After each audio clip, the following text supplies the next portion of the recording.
finally, PERA, PREVAIL, what do you think about them? I thank you for the question. I am very gratified to see work done in being in this area. Some of the issues across those bills are costing American competitiveness, particularly on the area of patent eligibility.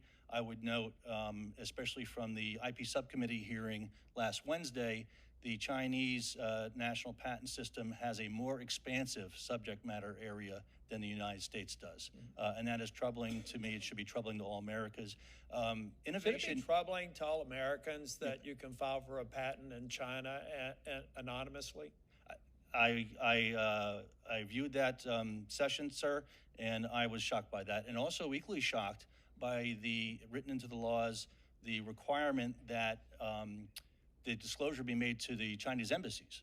This is before a foreign filing. What risk do we have if we don't move forward with some of these bills that are improved certainty, that the intellectual property just flows elsewhere, and we lose the advantage that we have today, and that gap is closing with China?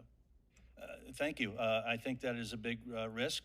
As I mentioned in my opening remarks, we want people to come to the American patent factory first and have a compelling reason to come here. So we're in danger of losing competitiveness, especially in subject matter areas that other countries have no problem with. I believe there are tools in our system to avoid these issues, and I believe the bills also take care of those issues. So thank you for those efforts.